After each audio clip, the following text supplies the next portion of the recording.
Thank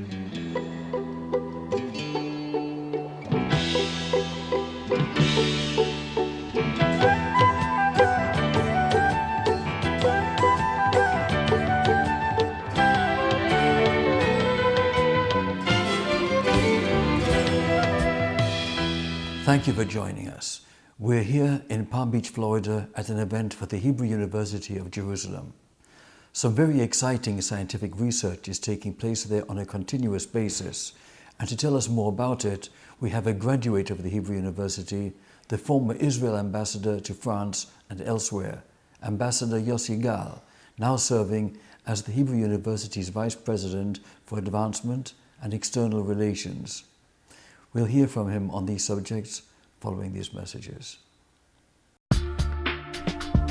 You know you need CoQ10 and fish oil for your heart. You also know you need a multivitamin to maintain your health. But what you don't know is that an award-winning CoQ10, fish oil, and multivitamin are all made by Life Extension. Why settle for less than the power of science, the power of life, the power of Life Extension?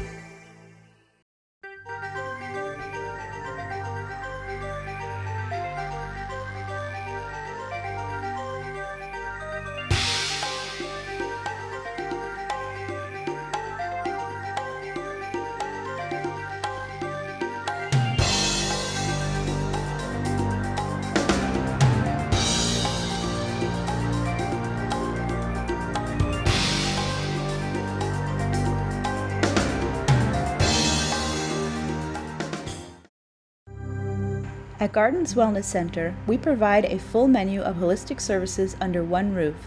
Services to heal the body through chiropractic care, acupuncture, and colon hydrotherapy, and services to heal the mind through hypnotherapy, neurolinguistic programming, and life coaching.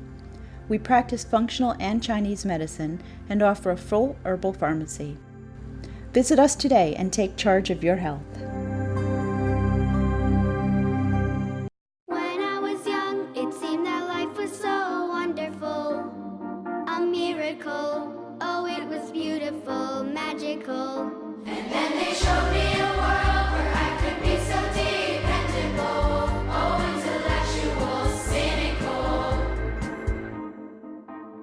Find magic again.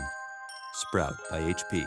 With Intel RealSense technology inside, now you can bend the rules of creativity outside. 2015 marks the 100th anniversary of Albert Einstein's general theory of relativity, which continues to transform our world. Einstein's groundbreaking theory paved the way for new ideas and innovations that change our lives. Einstein had another remarkable idea that continues to help humanity and generate knowledge: the Hebrew University of Jerusalem. Einstein worked to help establish a university that is a research powerhouse and a global leader in science, medicine, agriculture, and the humanities. Just look at some of its many discoveries: new medicine to treat Alzheimer's, pioneering cancer research, drip irrigation and eco-friendly agriculture, breakthroughs in brain science, leading developments in revolutionary nanotechnology, and life-saving navigation systems for motor vehicles. Einstein spoke prophetic words about founding the Hebrew University of Jerusalem. This institution of research and scholarship represents a spiritual bond encompassing the Jews in all countries. We celebrate the theory of relativity and the genius of Albert Einstein, whose concern for humanity lives on in the work of Hebrew University's scientists and scholars. The Hebrew University of Jerusalem, research engine for the world and the engine of growth for a nation.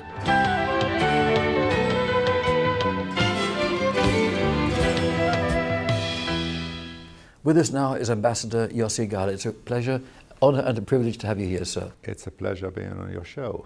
Sir, you are now currently a Vice President of Hebrew University. Before we talk about your illustrious career, I'd like just to ask you about your current position. Well, I'm very proud to be associated with Hebrew University, this fantastic institution of higher learning. We have just celebrated 90 years since this university was established by people like Albert Einstein, Sigmund Freud, Martin Buber, Chaim Weizmann.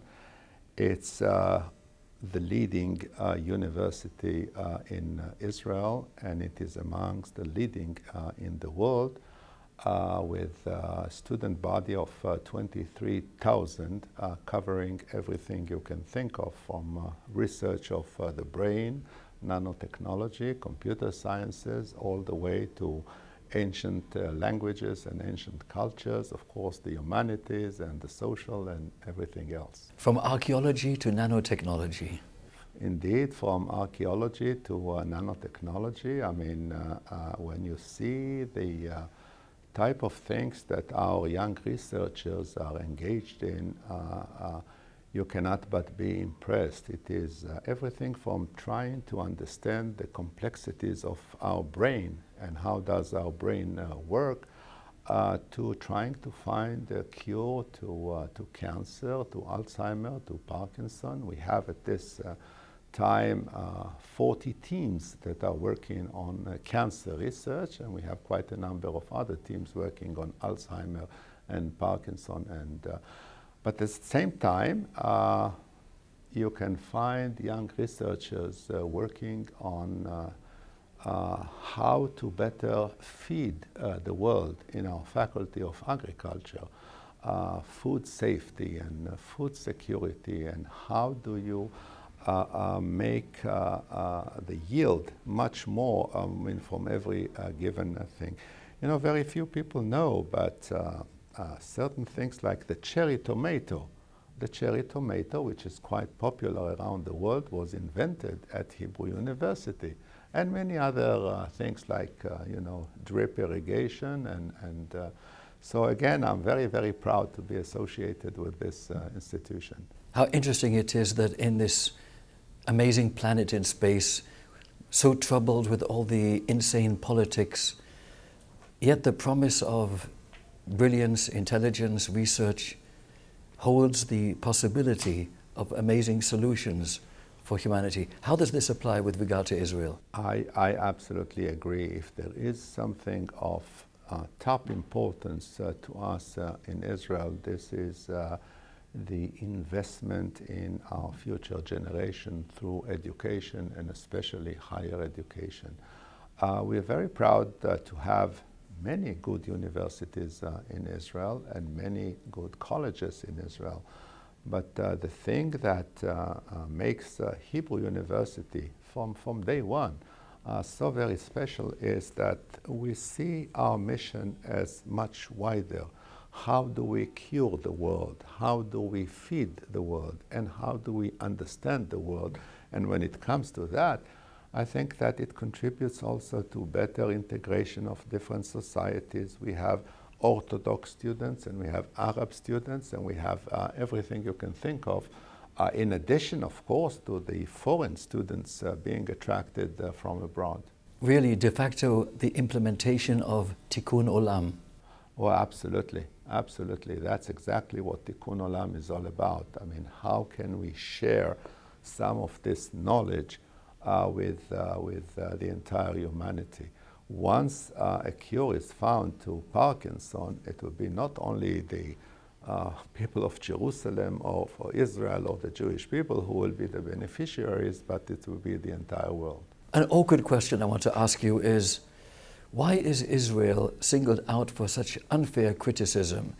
The European Union criticizes Israel, they are labeling products, yet there are hundreds of other countries in the world that have disputes and territorial problems, yet they are not singled out for such criticism. Is this a kind of form of new modern age anti-Semitism? Well, this is a kind of reality that we don't like. This is a kind of a reality that we that keeps challenging us, but this is not something new. I mean, we have always been in the news. I remember my old days as a spokesman at various embassies around the world, where you open the newspaper and you find so many stories about Israel. If somebody comes from outer space and he reads the newspapers in Europe or even here in America, he would reach the conclusion that there are 2 or 3 superpowers on earth: the United States, Israel, and maybe Russia, and not necessarily in that order. So we are used to that. I mean, we are always in the news. Why? I don't really think that I have the good answer. One thing is certain, that we have to keep pushing, explaining who we are, what we are, and what we are doing. I think it is quite deplorable that Israel is subjected to all of these lies by omission, half-truths, and I think it's just not conducive to a better world at all. Back to positives, if I may ask you, sir. You're an ambassador. Tell us of some of your previous postings. Well, I was ambassador to France for 5 years. France, as you know, is the home of the second largest Jewish community in the world after the United States. And prior to that, I was ambassador in the Netherlands, again, a very friendly country. And in between, I served as Director General of the Foreign Ministry, but I spent many years in Washington, D.C. As a young diplomat. Tell us a little, if you don't mind, as to how you, a veteran in foreign affairs, how you see the history of the Middle East conflict and what one could possibly hope for in the future. We have peace with Egypt and Jordan, I guess. What next? Well, before answering what's next, I mean, you have to look very closely at the very dramatic developments that are taking place in the Middle East right now. I mean, in my opinion, the Middle East is going through an earthquake, the magnitude of which we have not seen before. I think that all definitions do not apply, all maps are not relevant, all the alliances do not exist, and we can go through a whole list of events taking place, everything from the collapse of a certain number of Arab states that do not exist anymore, the rise of terrorism, international terrorism, the rift between the Shiites and the Sunnis that has reached now its high point.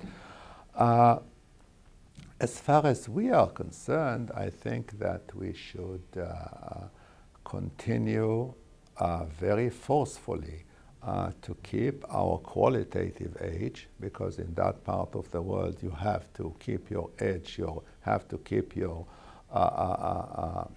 military, and in order to confront whatever threats that may develop in the future, but at the same time seek and look for new alliances and seek and look for new partners to promote peaceful possibilities. You mentioned Egypt and you mentioned Jordan. The fact is that with a certain number of the Arab countries, Israel is facing the same challenges. Egypt is also challenged by the terrorism. But much more than that, I think that what ISIS presents nowadays is first and foremost a challenge to the Muslim world. I mean, because they don't want to be identified with this kind of Islam promulgated by ISIS. So as far as Israel is concerned, it's a two-pronged approach. I mean, continue to be very strong and develop your qualitative edge, but at the same time, keep looking around for these new alliances that may help us really go forward. Who would ever believe that things would deteriorate to this degree? The Arab Spring has become an Arab nightmare, it seems, and yet Israel perseveres and stays strong, the one shining star of democracy in this troubled part of the world. Well, absolutely. I mean, in this day and age, I think that there's nothing that comes close to the values that are so dear to you Americans, to us Israelis, and to certain other countries, which is the supremacy of democracy, the values of freedom, the values of, that are so dear to everyone. And I think that that's the reason.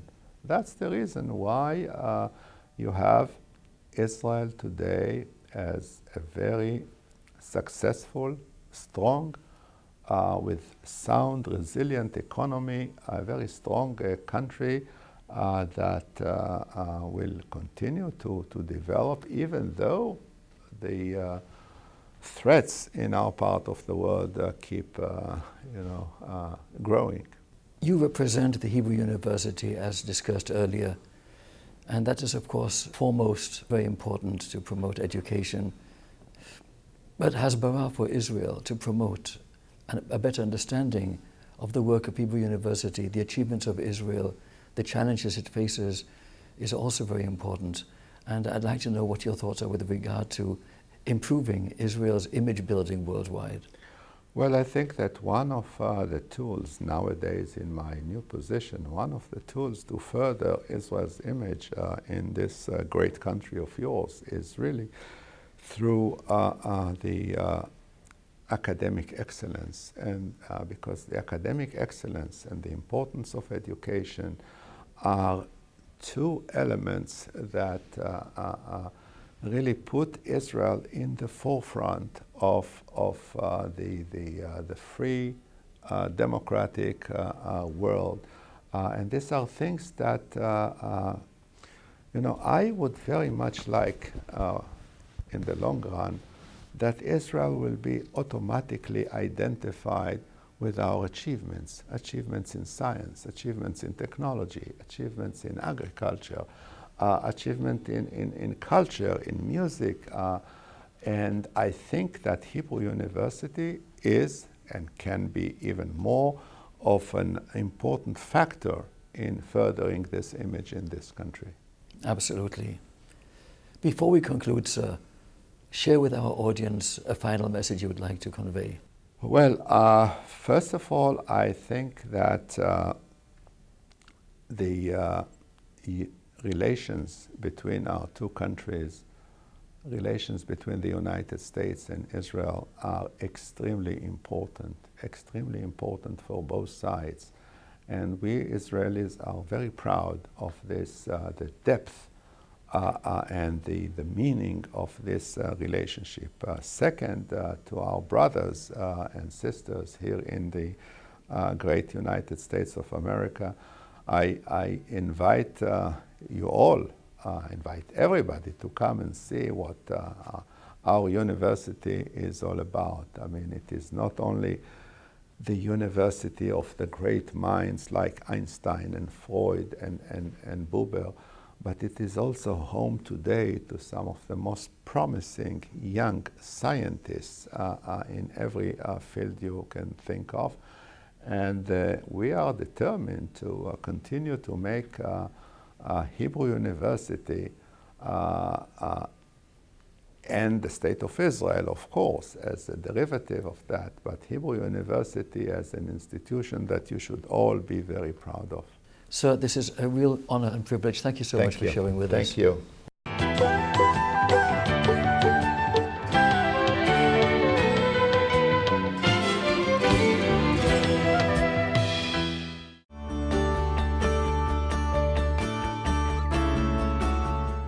What we do here at the Hebrew University is try to look at global problems. We're also realizing that teaming up, you can get much better results.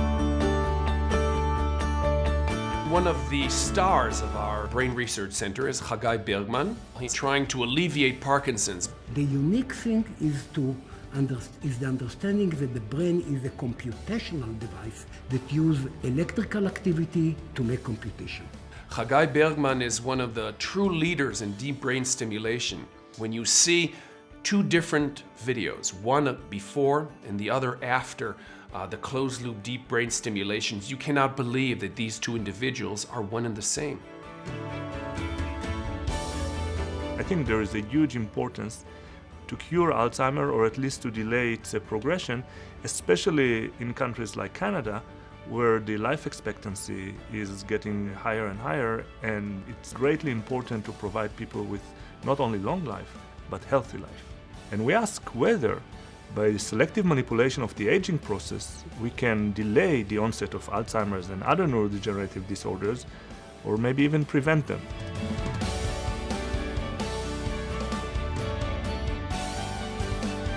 There is a new area of research which combines quantum physics and biology. It's a research area that tries to find the role of quantum physics in biological processes like photosynthesis, for example.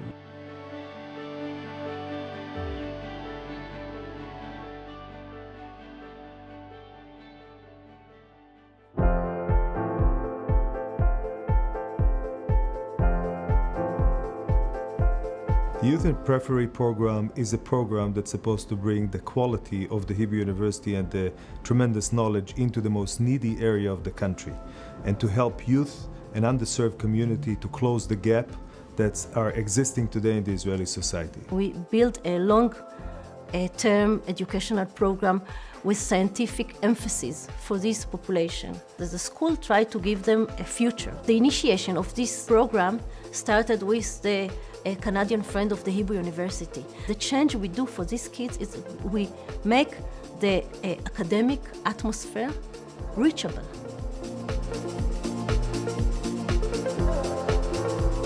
Hebrew Youth today has over 2,700 requests for scholarships. This year we are doing 80. These are kids who cannot get into university, and we do an extensive one-year program for them. Then we have undergrads, we have grads, we have masters, and we have PhDs that we do scholarships for.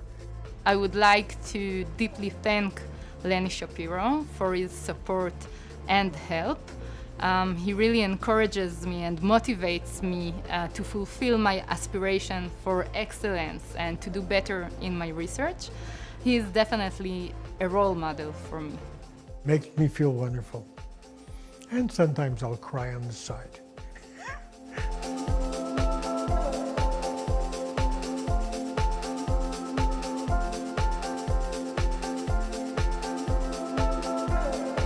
We wanted to expand the relationship between Israel and Canada.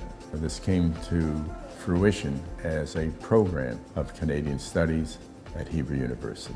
It was our way of asking Canada to be supportive of Israel and do it through education.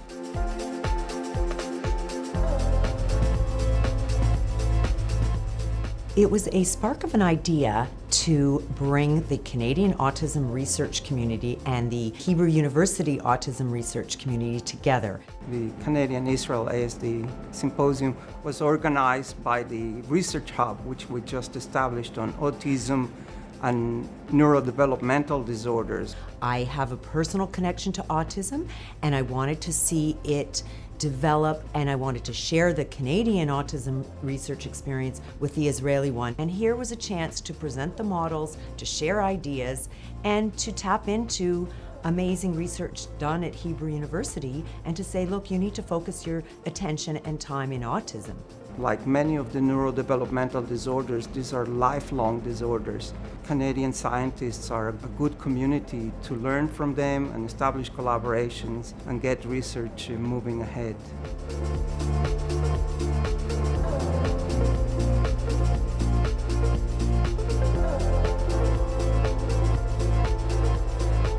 The Asper Center for Entrepreneurship is an amazing program. When it was established in the year 2002, Israel just started what known today to be the startup nation. The Asper Center supports things that we could not have done otherwise, bringing top-notch speakers, organizing in conferences on an international scale, supporting students, PhD fellowships, research by faculty members, students going abroad.